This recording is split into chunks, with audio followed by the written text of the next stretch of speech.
Yes, I think we will move straight down to questions from the audience.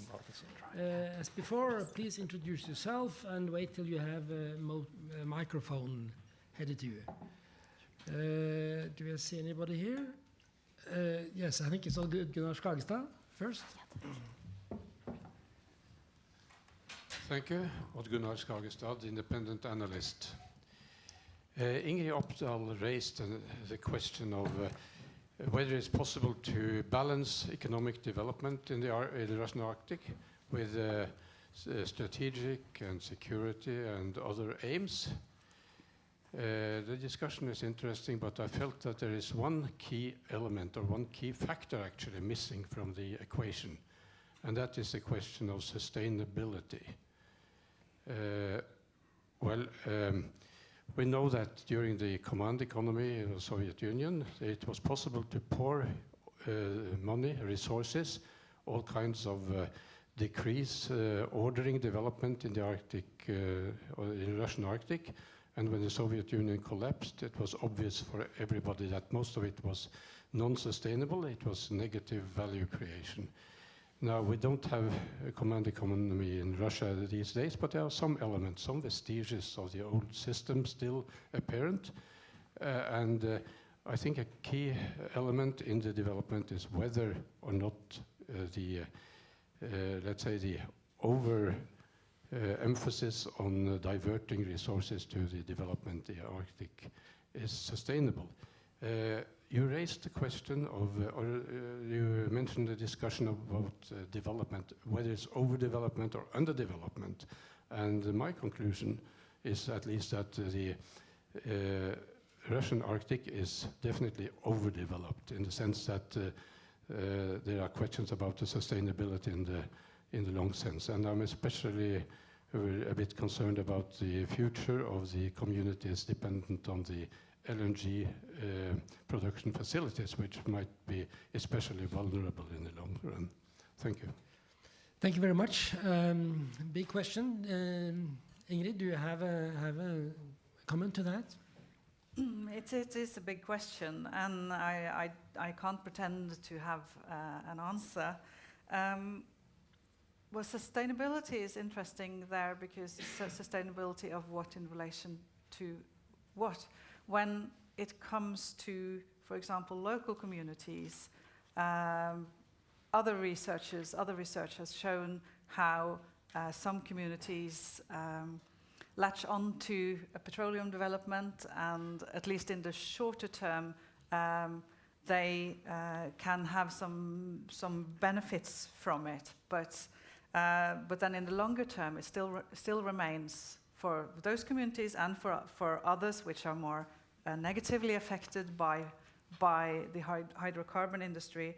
It is an open question because the emphasis on developing these regions or these communities as serving the hydrocarbon industry means that they are not necessarily viable even, or at least not sustainable in the face of, for example, a less carbon-dependent international economy, but also in before that's not necessarily going to happen in the next decade.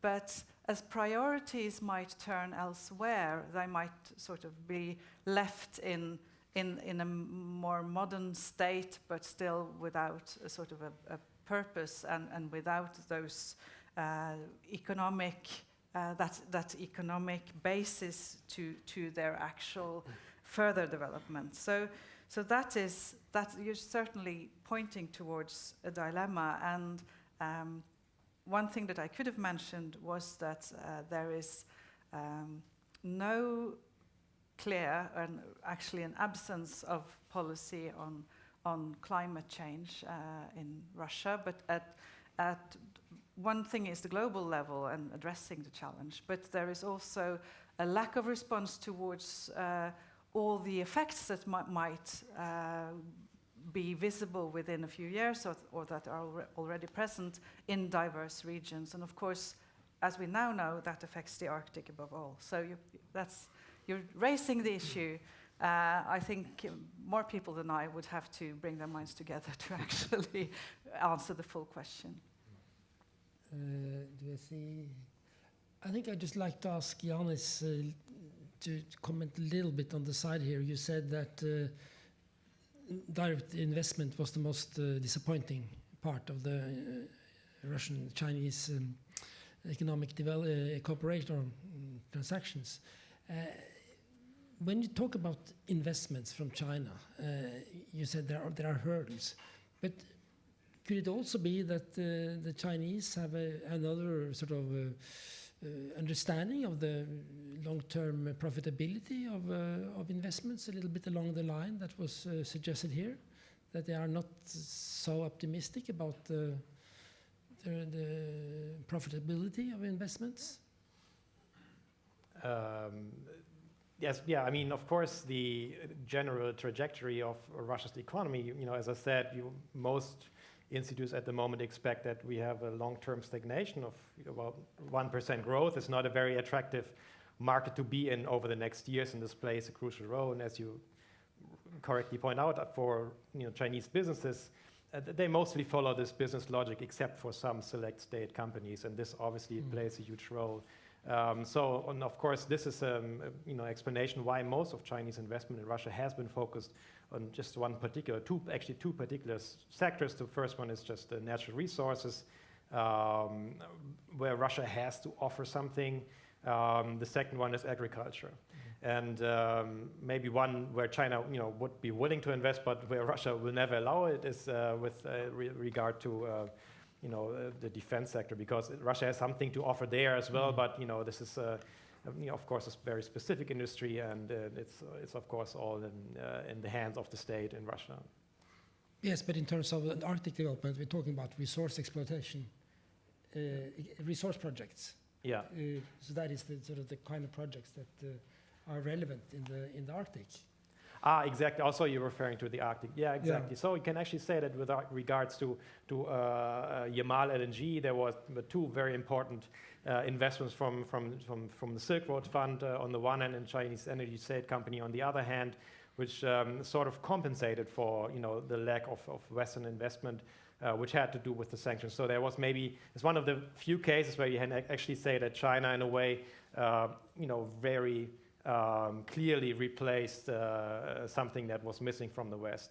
So yes, it plays a role, obviously, but I would still say that the preferred form of delivery of natural gas for China is not LNG, but pipeline gas, because it comes with a much longer-term commitment. So the power of Siberia, of course, it competes with Russian LNG exports. LNG exports are always flexible, can go anywhere in the world to other Asian partners. With the power of Siberia, Russia has committed itself for the next decades to export significant amounts of its natural gas to China. So this is always, the preferred mode. But yes, especially if this is a project which is tied to an individual. I mean, it's a private company, Novatek, but Timchenko is someone who's perceived to be close to Vladimir Putin. If it's this kind of project, then Russian state companies are going to be willing to invest both as a political gesture and to secure equity in Russian resources, which was, by the way, not possible before this shift in the Russian policy towards China a couple of years ago, after following the Crimea annexation.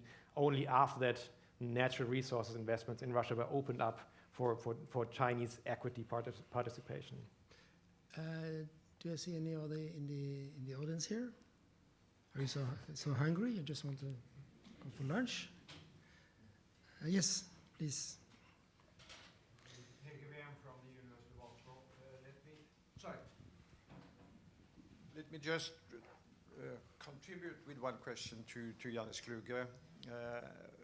Let me try and tie the two of you, the Optal contribution and your own, with a question which is obviously important, but where I expect that your answer will be no. The question is simply linking the two, China's interest in natural resources from Russia and Russia's interest in developing the northern region, the Arctic region. Is there any talk in Russia, obviously, or perhaps, but also in China, about future possibilities of China contributing to the development in the north, in the Arctic region? I know, and you presented the facts, the oil price is going to be higher if that is a viable prospect. But China is very interested, very preoccupied with energy security. And under certain scenarios, including, of course, a real breakdown in the Middle East, you could think about China becoming more interested in taking part in the north. So that's my question. So should I answer directly, or do you want to collect? Yeah, you can do that. Okay, and maybe also you can join in, because I'm not really an expert on the Arctic. The role that the Arctic plays in Sino-Russian relations is also ambiguous, because on the one side there's some potential for cooperation. Obviously, China would be interested in these natural resources. If I know it correctly, but you can correct me afterwards, China is not able at the moment to replace the kind of technology which is lost due to sanctions, which Russia would need to develop these really complex new deposits. I would say it's ambiguous because there was at least some irritation in Russia about China, for example, calling the Northern Sea Road the Polar Silk Road.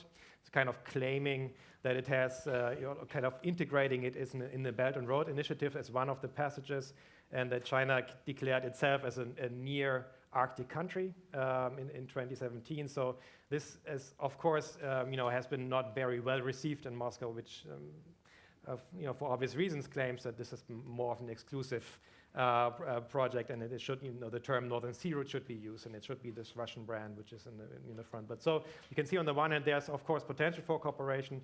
On the other hand, as in many other spheres as well, you can look in Central Asia, wherever China seems to be a bit too expansive in their conquering new regions of the world, where Russia has its own sensitivities. There's Moscow is really not a fan, or will be very careful with these initiatives, and will tend to just slow down cooperation if it appears, and kind of dilute movement, dilute the moment, the movement in these areas, and try to make the projects more complex just to slow it down. So this is kind of the response to what is perceived sometimes from the Russian side as a bit too aggressive economic expansion by China. Yeah, and I can fill in a little. It's proven rather complex, even with the Chinese investment in Yamal LNG, to actually attract the Chinese investors, as you said, to the projects where Russia would be most interested in having that sort of investment. And some of this is due to certain wariness. I mean, China prefers pipeline gas. Russia has pipeline gas to deliver, but it is costly to construct and bring the pipelines forward. And the experience with having the pipelines to Europe is now sometimes seen as a sort of an experience of being too dependent on one market, and the desire to avoid coming into a similar situation with China is there's a perceived need, there's a need of balancing that with, of course, competing with Central Asian gas. So you want to secure a good fat chunk of a Chinese market, but you know that there are some potential costs and some mutual dependencies that might not be to your advantage a bit further on. And of course, LNG would then be a perfect solution for the Russians, but it's not totally what the Chinese want, and it's risky, it's costly, and the Russians, Russia has also set limitations on foreign investment in actually booking reserves, for example, which would matter to any investor, which is also an oil and gas producing company. So it's a very difficult game, if looking at it as a game, to move forward, to actually make some progress in. It's very complicated negotiation, and it's actually, attaining anything at all is actually quite good, but it doesn't mean that that it's going to develop in the same speed over the next decade as it then began to do from 2015 onwards. Mark? Please, Mark Galeotti. Thank you. Mark Galeotti. Murmansk. So there is this model of the Varyag from Moscow breezing in and kicking out all the representatives of the local interests. On the one level, one might presume that actually that makes his or her life easier, not being able to operate with, constrained by all these local self-interests. But on the other hand, there is the fact that therefore the potential doesn't have local connections, knowledge, and may even face a degree of quiet resistance and backtalk or whatever. So, I mean, in a way, this is what I'm saying, is do you get that sense that actually Murmansk, as a case study, is better managed if you bring in the local interests, knowing full well that they are deeply corrupt and self-interested? Your words, or not is it mine. best to actually keep them out? Yeah, I absolutely agree. And that's why also this, when Marina Kovtun came into the picture, she was sort of picked up from lower level of an elite. I wasn't even aware of her. And then suddenly she was sort of, she skyrocketed up and became governor. The reason for that was that she had the right loyalty to her company, also her right loyalty to the Federation and United Russia. But sort of importantly, she could sort of manage the regional elites, like she knew the regional elites in addition to her sort of obligations to the Federation and the sort of the higher power system. So that's what I'm sort of curious to see with the new guy, with Andrei Chibis, because he is now flown in, like the second proper flat-out Varyag, no connection. Sort of, I have to moderate though, with the first Varyag, Dmitrenko, had spent years apparently in Murmansk in the Northern Fleet and allegedly doing business there later. So, that's a different story. But so Chibis, he has been flown in, and the big question is, will he actually manage to sort of impose his order on things, whilst at the same time playing these regional elites in a proper, including them as he must in some situations, while not letting them dominate him and sort of throw away his own agenda. That's the interesting topic. You can't sort of run the region based on regional elites only and never mind the Federation and Moscow and what Moscow wants. That's impossible. You'll be thrown out, obviously. And the other way as well, you can't come there from Moscow. You can be as good at your job as, anyone, but without being able to cooperate and manage and, to be the mediator between these interests that are in the region, and they're not going away. They're not awfully apparent in Chibis's government now, but they're still present in the region, and he will have to manage them. And I'm really curious to see how he performs when it comes to that. That's what will determine whether his period in office will be a success or not, whether he'll actually manage to do anything, whether he'll manage to improve the economy. You can't do that without the regional elites on board.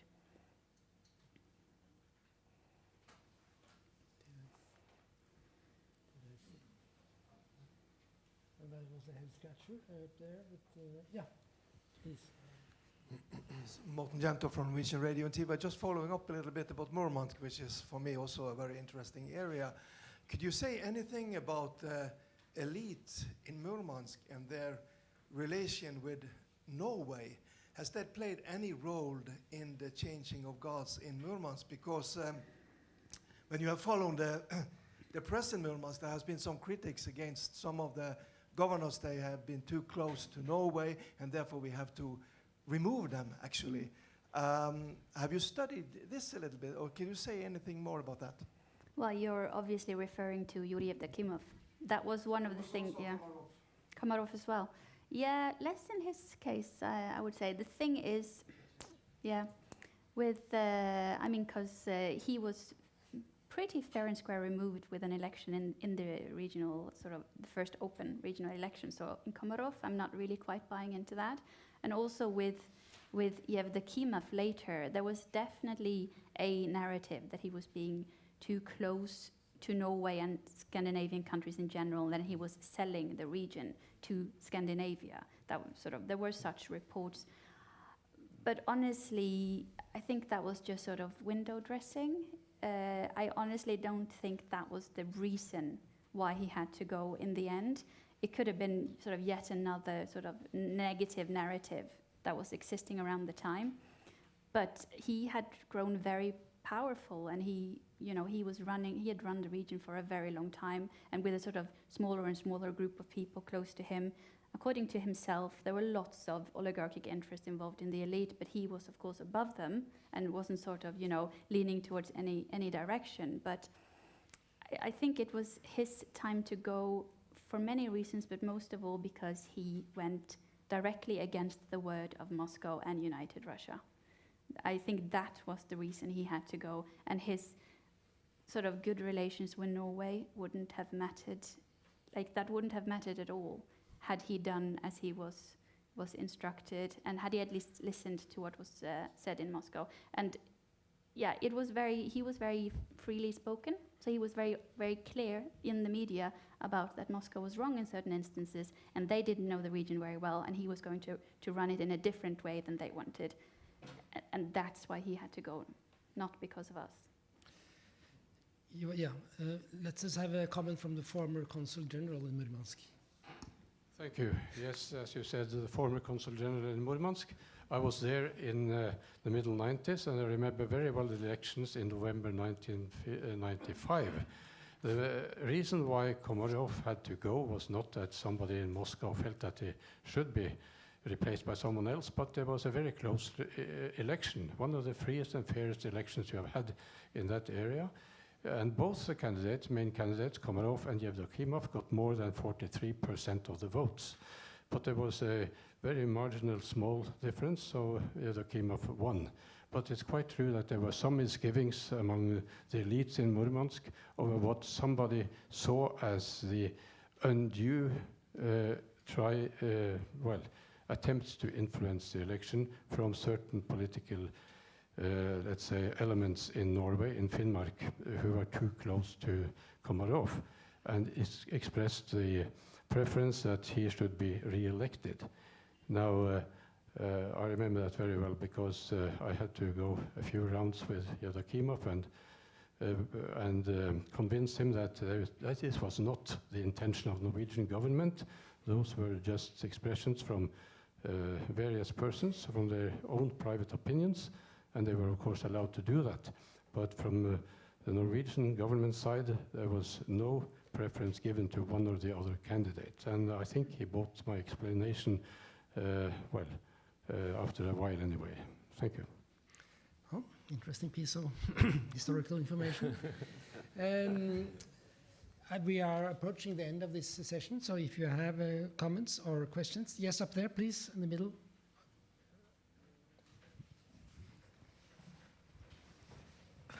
Please be brief in your questions. So, hello, my name is Louis. I am a student at the University of Oslo and also the delegate in Norway for the youth component of the French Institute of Higher National Defense Studies.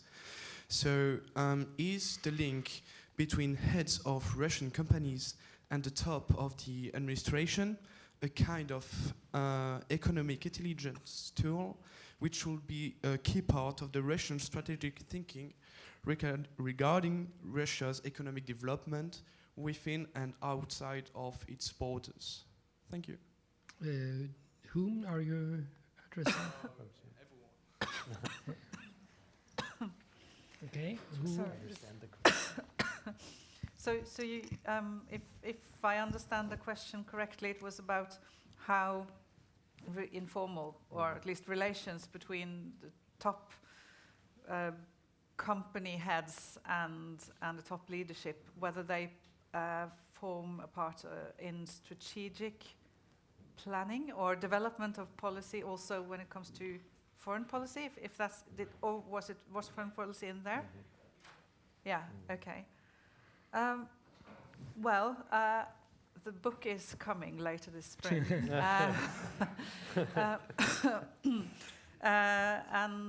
So there will be a book launch, and I hope we can make it. But what I really would like to emphasize, if I address that question first, is that it depends on foreign policy is not a big foreign policy with a big F and a big P here. It really matters a lot which relations come into play.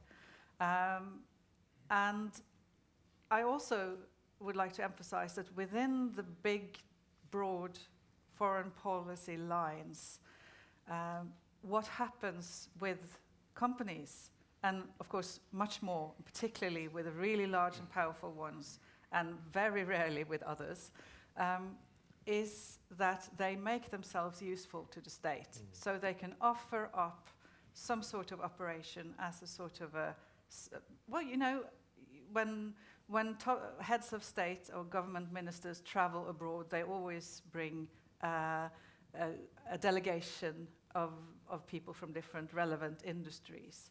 And in that context, particularly, but also when it comes to, you know, Russian companies investing abroad or other companies investing in Russia, these are the economic relations that exist, at least a substantial part of them. And in that context, in which Russia is, well, it's Russia, of course, but it's very similar to many other countries. It may, and at some points with some countries, it happens that the companies make themselves more useful, and you get these type of, and the classic example here is, of course, Ukraine before 2014, where you have this sort of package deals, where some economic relations are so important to another country that you can use them as carrots or sticks. But Ukraine is a very special country in relation to Russia, also in that sense. So it is very difficult on the basis of Ukraine and a few other countries to generalize, but that it happens is so much we can say. And outside the parameters of the former Soviet Union, it's very difficult to know, to actually know whether it happens. And it's more difficult to know now that when the sort of circle of policy making is narrow than it is in other cases. So sometimes you can infer that something is happening, but you can't really know. And that's my answer in general. But that it happens in certain cases, yes. And there's a book there coming, yeah. Thank you very much.